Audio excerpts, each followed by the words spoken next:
acaba ocorrendo quando há um confronto dessa natureza. É natural que se possa esperar até mesmo um equilíbrio entre essas duas equipes. É evidente que isso é válido para todos os jogos,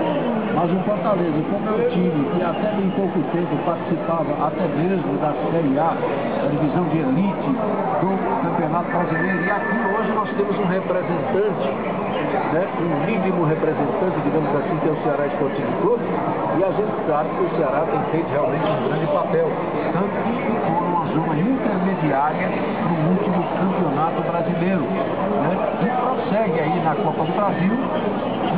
de uma feita que garantiu o 0 a 0, e prossegue até com uma certa vantagem, né? A equipe do Ceará não tomou nenhum gol fora de casa, não fez, mas uma vitória simples aqui por 1 a 0, o Ceará já estará classificado para as oitavas de final da Copa do Brasil. Então o Ceará tem essa possibilidade de ir mais além, até porque o treinador Dimas Figueiras,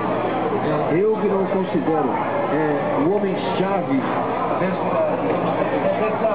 vitória,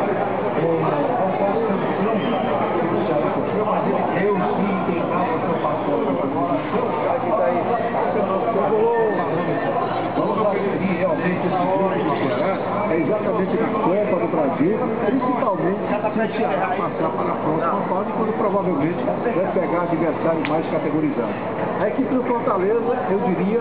ela tem, sem dúvida nenhuma, a condição de produzir um pouco mais até do que eu fez. Mas o Fortaleza, na noite de hoje, pelo menos, não conseguiu produzir. A gente sabe que o Flamengo, se a gente puder traçar um paralelo entre duas microempresas, a equipe do Flamengo, ela é uma equipe que não trabalhou hoje aqui com toda a sua capacidade instalada. O Fortaleza não, o Fortaleza é, digamos, uma pequena indústria, uma fábrica que ele tentou trabalhar com toda a sua capacidade instalada para ver se conseguia deter esse avanço da equipe do Flamengo dentro da atual competição. Mas infelizmente não conseguiu. E não conseguiu, não foi nem tanto pelos méritos da equipe do Flamengo, não foi nem tanto pelo poderio técnico da equipe flamenguista, mas sim porque o Fortaleza ele não conseguiu produzir tudo aquilo que poderia na partida de hoje. Porque pelo que a gente viu do Flamengo, o Fortaleza, desde que ele conseguisse realmente tirar praticamente tudo, toda a sua potencialidade, pudesse jorrar hoje ou à noite aqui no Castelão, sem dúvida o Fortaleza poderia ter saído daqui, se não com o resultado de vitória,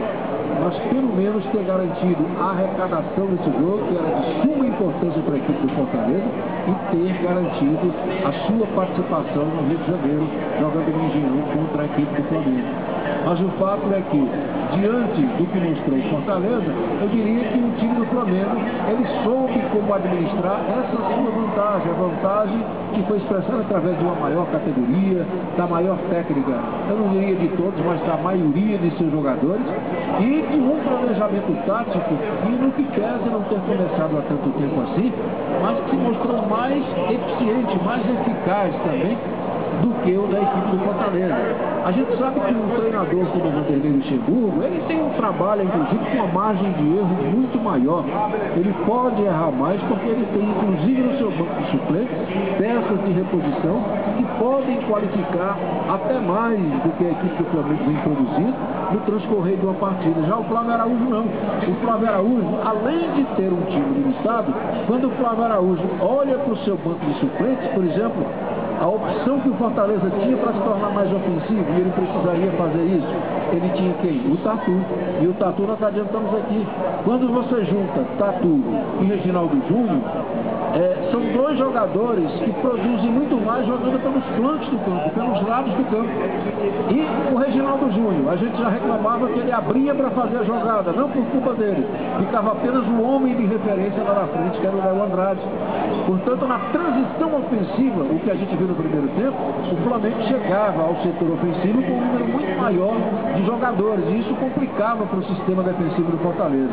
Olha, felizmente que a equipe do Flamengo e Vanderlei chegou, no que pese eles terem um trabalho realmente, um trabalho importante